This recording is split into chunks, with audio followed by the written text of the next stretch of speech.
Hello, dear students. Today you are going to study a new topic, law of definite proportions or law of constant proportions. निश्चित अनुपात का नियम या इसे यूं कहें स्थिर अनुपात का नियम। तो स्थिर का अनुपात का नियम जो है वो सबसे पहले ये किसने दिया था? ये एक साइंटिस्ट हुए हैं जे.एल. प्राउस्ट। जे.एल. प्राउस्ट ने 1799 में इसको इलाज आपको दिया। इस नियम के अनुसार स्थिर अनुपात का नियम क्या बताता है कि प्रत्येक रासायनिक यौगिक में, चाहे वो किसी भी विधि से बनाया गया हो, तत्वों के द्रव्यमान एक निश्चित अनुपात में संयुक्त होते हैं। According to this law, a chemical compound always contains same elements and their proportions by mass is always definite and constant. According to J L. Proust ने यह बताया कि तत्वों के द्रव्यमान जो है एक निश्चित अनुपात में ही संयोग करेंगे।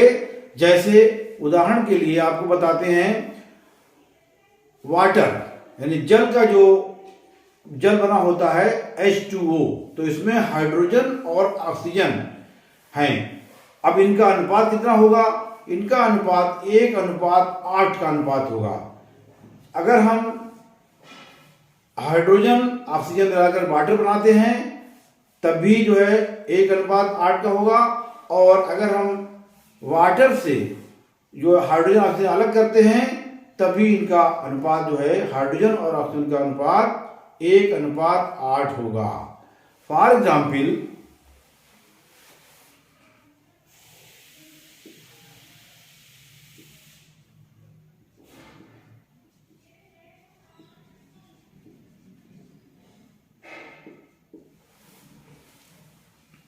ratio of hydrogen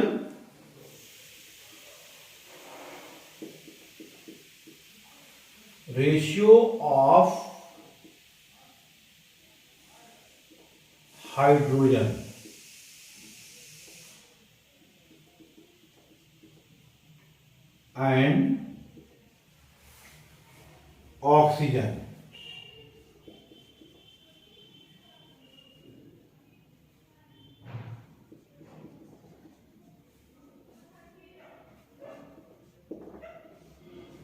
हाइड्रोजन और ऑक्सीजन का ratio by mass in water,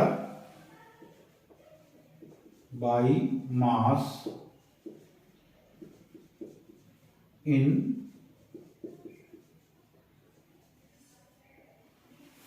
in water is always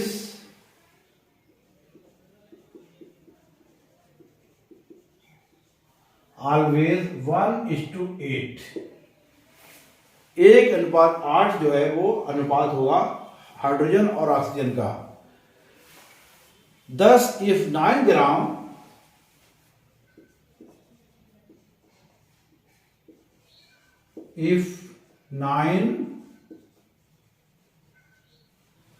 grams of water is decomposed,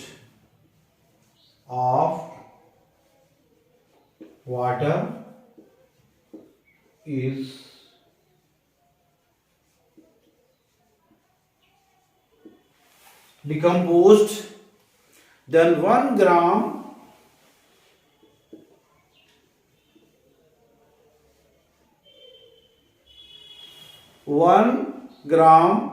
of hydrogen and 8 gram of oxygen. 1 gram of hydrogen and 8 grams of oxygen.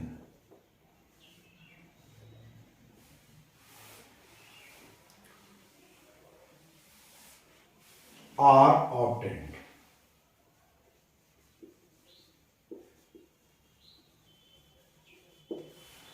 यानी कि अगर हम 9 gram water को decompose करें तो ये इसको आप गठन करें इसका, तो ये 1 ग्राम हाइड्रोजन और 8 ग्राम ऑक्सीजन हमें प्राप्त होता है। तो वही अनुपात है 1:8 का रेशियो होगा। Conversely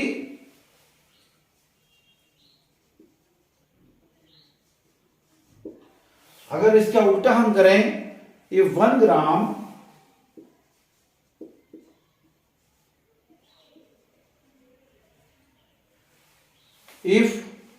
gram of hydrogen and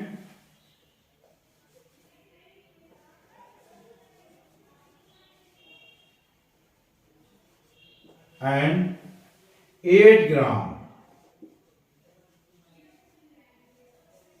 of oxygen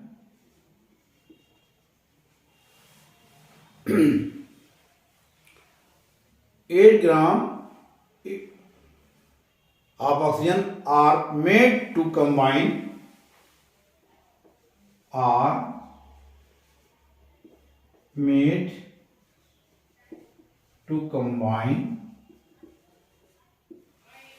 यानी हम 1 ग्राम हाइड्रोजन और ग्राम ऑक्सीजन अगर हम इसको कंबाइन करें तो क्या बनेगा, 9 gram of water are obtained.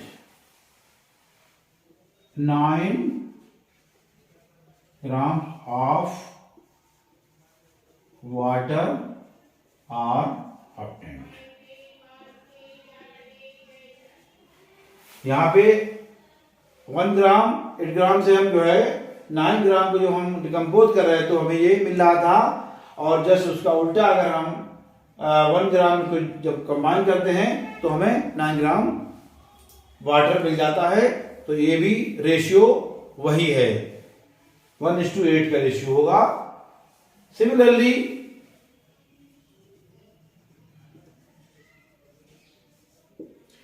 इसी तरह से अगर हम अमोनिया का रिएक्शन करवा इन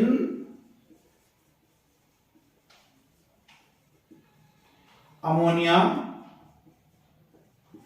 NH3, यानी कि अमोनिया जो है वो NH3 का, अगर इसमें हम नाइट्रोजन और हाइड्रोजन का देखें तो इसका रेशियो एक जो है वो 14:3 का रेशियो होता है।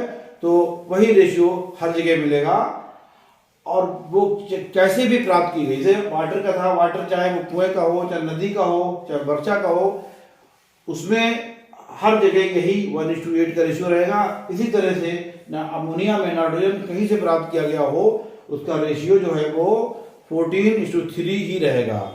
तो nitrogen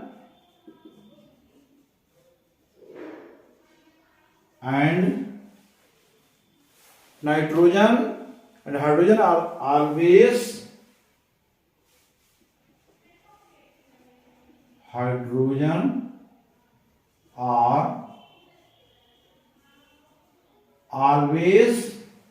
present in the ratio of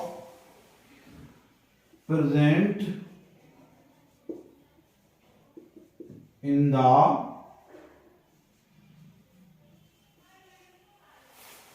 ratio of 14:3 by मास। जो मैंने बताया कि अमोनिया और में जो है हाइड्रोजन नाइट्रोजन का रेशियो जो है वो रहेगा। इसी तरह से अगर उसका हम उल्टा करें, if 17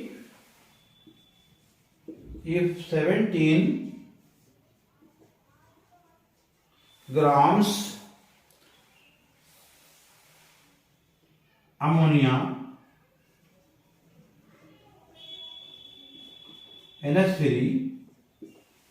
अगर हम 17 ग्राम अमोनिया को जो है इसको डिकम्पोज करें, is decomposed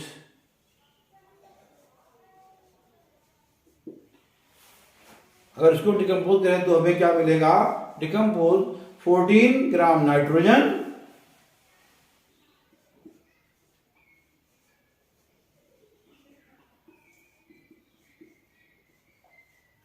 nitrogen and 3 grams hydrogen is formed. Hydrogen is formed. ये मिलेगा। इसी तरह एग्जाम्पल एक और है CO2 का। पहला एग्जाम्पल था वाटर का, दूसरा एग्जाम्पल अमोनिया, और थर्ड एग्जाम्पल आपका है CO2। CO2 में क्या होता है? सिमिलरली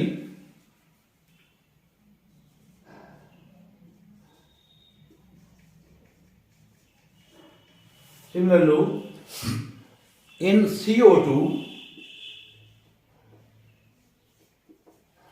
यानी कि कार्बन डाइऑक्साइड, इसमें कार्बन कितना है? Carbon and oxygen always present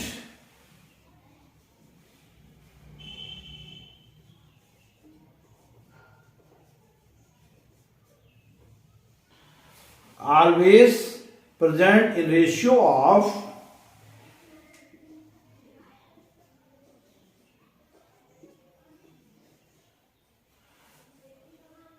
इसका रेशियो होता है 12:32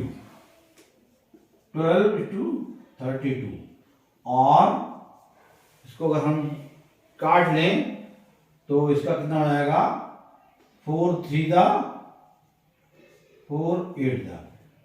3:8 यानी कि कार्बन और ऑक्सीजन का रेशियो 3:8 होगा। जस्ट इसका उल्टा अगर हम करते हैं, अगर हमें इसे 11 ग्राम CO2 अगर हमें डिकम्पोज करना हो तो क्या हुआ? कन्वर्सली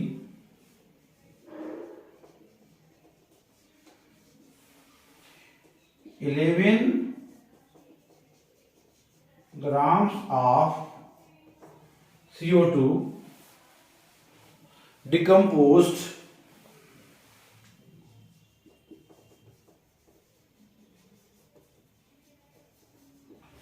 अगर हम 11 ग्राम CO2 को डिकम्पोज करते हैं, इसका अपघटन कराते हैं, तो 3 gram carbon, 3 grams carbon and 8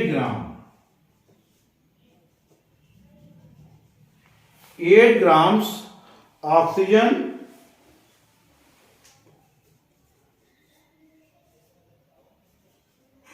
is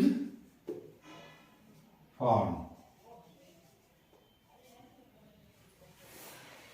यानी कि अगर हम 11 ग्राम कार्बन डाइऑक्साइड को इसका अपघटन करें तो 3 ग्राम कार्बन और 8 ग्राम ऑक्सीजन के हमें प्राप्त होते हैं। तो ये भी एक अनुपात जो है वो 3:8 का अनुपात हर जगह रहेगा। तो स्थिर अनुपात का नियम या निश्चित अनुपात का नियम, इसको हम कहते हैं निश्चित अनुपात, ये भी कह देते हैं निश्चित अनुपात का नियम और स्थिर अनुपात का नियम, यानी कांस्टेंट प्रोपोर्शंस या डेफिनेट प्रोपोर्शंस। तो ये हमें क्या बताता है कि अनुपात जो है वो हम किसी विधि से प्राप्त करें किसी यौगिक को, उसमें जो जितने एलिमेंट्स हैं उनका अनुपात एक स्थिर अनुपात होगा, एक निश्चित अनुपात होगा। Thank you, take care.